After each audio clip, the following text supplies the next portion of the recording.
وَآتَى الْمَالَ عَلَى حُبِّهِ، اور دیتے ہیں مال اللہ کی محبت میں. سبحان اللہ، اللہ کی محبت بڑی چیز ہے. ایک نمازی میرے پاس آیا، یہاں رہتا تھا 6 نمبر کی طرف، اب کافی وقت ہو گیا. تو ظہر کا وقت مجھے کہا، اس زمانے میں 1:30 بجے ظہر ہوتی ہے شروع میں. تو مجھے کہا کھانا کھایا؟ میں نے کہا نہیں. اس زمانے میں اکیلا ہوتا تھا، گھر ور نہیں تھا. میں نے کہا آرام سے کھاؤں گا. کہا ساتھ چلے نا، بڑی اچھی دالیں پکی ہے، 3-4 قسم کی چٹپٹی دالیں بنوائی ہے، اور میں بھی اکیلا ہوں. اور یہ مسجد بن رہی تھی جو پہلے تھی، اور مدرسے کا بھی کچھ شروعات تھی. تو مجھے کہا اس کے لیے کچھ ہدیے بھی پیش کرنا چاہتا ہوں. ہم اس کے ساتھ گئے گاڑی میں بیٹھ کے. اس نے بڑی گھنٹیاں بجائی. وہ چوکیدار جو ہے نا گیٹ کے باہر بیٹھا ہوا تھا، ٹانگ پہ ٹانگ چڑھا کے دیکھتا ہے باہر، اٹھتا ہی نہیں. کہتے ہیں ہم کیوں اٹھیں، ہماری تنخواہ میں 100 روپے اضافہ نہیں کرتا ہے. 3-4 سال ہو گئے، ہم تو بس کام چھوڑ چکا ہے، ہمارا حساب کرو، ہم جا رہا ہے. اس غریب نے جب دیکھا کہ وہ نہیں اٹھ رہا ہے، خود نیچے اترا. مجھے کہا معافی چاہتا ہوں. گیٹ کھولا، اور اس دوران جب یہ گاڑی اندر لے جا کے میں نے اس سے مذاکرات کی. میں نے کہا کیا کرو ظالم، یہ بڑا سخت سیٹ ہے، اس کا دل پتھر ہے. اور واقعی ان سیٹوں کا اپنے مزدور و نوکروں کے ساتھ سخت سلوک ہے. تو میں نے اس کو 2400 روپے نکال کے دیے. میں نے کہا یہ 2 سال کا اضافہ رکھو، لیکن سیٹ صاحب کا خیال رکھو، یہ ہمارا دوست ہے. استاد آج سے تو ہم اس کا جوتا بھی پالش کرے گا. ہم نے تو 1 مہینے کا کہا، آپ نے 2 سال کا. میں نے کہا بس یہ ان کی طرف سے ہے، ان کو یہ نہ کچھ کہنا نہیں. وہ اندر گئے، دسترخوان لگایا. خیر غریب خود گیا، گرم روٹیاں لے آیا، دال لگوائی. اب جب باہر آنے لگا تو اس نے کہا صاحب السلام علیکم. فوراً گیٹ کھول کے کھڑا ہو گیا. صاحب مجھے کہتے ہیں آپ نے اس پر کیا کلمات پڑھے؟ میں نے کہا میں نے ایسے کلمہ پڑھا ہے کہ جس کی برکت یقینی ہے. کہتے یہ تو اتنے جلدی راضی ہو گیا، اور دیکھو آپ کے گھر آنے سے کیسے خیر و برکت ہو گئی. یہ دشمنی پر اتر آیا تھا. میں نے کہا نہیں، یہ غلامی کرے گا. اس نے ایک خطیر رقم اس وقت کے مطابق، بہت بڑی رقم جو ہماری اس وقت کی تعمیر کے لیے تقریباً اتنی ضرورت تھی، پوری دے دی. میں اس کے بعد ایک جمعے میں وعظ کر رہا تھا اور یہ آیت سمجھا رہا تھا کہ مسلمان جب مال خرچ کرتا ہے تو اللہ تعالیٰ کی محبت کے آسرے پر دیتا ہے کہ مجھ سے اللہ راضی ہو جائے گا اور مجھے دونوں جہان کی عزت دے گا. تو میں نے یہ واقعہ سنا ہے. میں نے کہا جو ان کے دروازوں پر بیٹھے رہتے ہیں، 24 گھنٹے خدمت کرتے ہیں، ان غریبوں کو 100 روپے اضافے کا ان کو فکر و خیال تک نہیں، اور دینی مدرسوں پر لاکھوں خرچ کرتے ہیں. وَآتَى الْمَالَ عَلَى حُبِّهِ، مال خرچ کریں اور خدا کی محبت کو بنیاد بنائیں. وَذَوِي الْقُرْبَى، رشتہ داروں کو. سب سے بڑی قرابت دین کی ہے. اس زمانے میں نفقات اور خرچ کرنے کا اعلیٰ مصرف دینی مدارس جو توحید و سنت کے. والیتامى، اور یتیموں کو. یتیم جس کا باپ مرے اور وہ خود بالغ نہ ہو. لا یتم بعد البلوغ ولا اثر بعد العروس.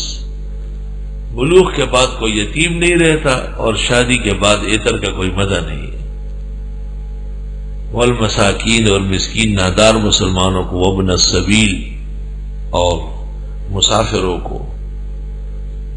والسائلین، اور مانگنے والوں کو، یعنی مستحقین کو. وفی الرقاب، اور غلاموں کے آزاد کرنے میں. یہ مال خرچ کرنے کے مصارف بتا دیے، اور یہ پہلا نمبر ہے عملیات کا. واقام الصلاۃ، پابندی سے پڑھتے ہیں نماز.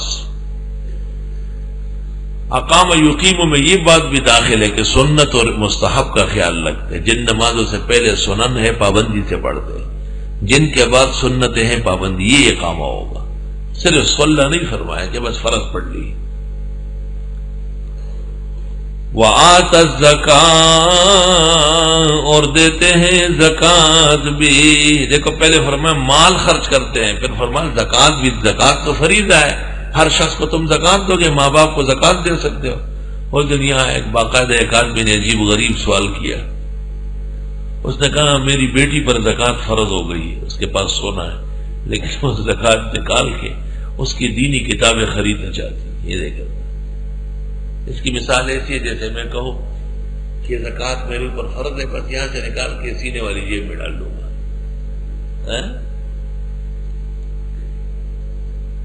توبہ۔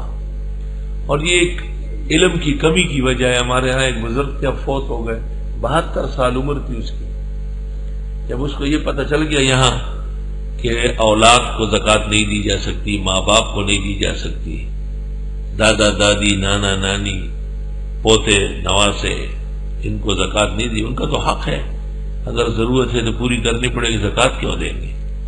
تو یہاں سے ٹیلی فون کیا، اچھا دیکھو بھائی بات سنو، بیوی کو دیکھو بات سنو، تو عجیب سا مسئلہ معلوم ہو گیا ہے، دیکھو وہ جو شمیم کو فلان کو عرفانہ کو عارفہ کو جو زکات دی گئی نا، حضرت فرماتے وہ تو ہوئی نہیں ہے۔ ماشاءاللہ، یہ جو بات کہی بخدا لاجواب کہی۔ میں نے کہا جائز نہیں ہے اشاعت فاحشہ والا ٹیپ کرنا چاہیے کہ جو لوگ کہتے ہیں ارے ہم نے بڑا علم پڑھا، کیا علم تم نے پڑھا؟ للو پلو، یہ علم ہے کیا؟ 72 سال کی عمر میں زکات اپنے گھر میں بٹ رہی تھی، اور مارکیٹوں اور خزانوں کا مالک ہے۔ اس سے بھی پتہ چلتا ہے کہ علماء کرام کے بیان کی کمی ہے سخت۔ یا اہل المدینہ این علماؤکم،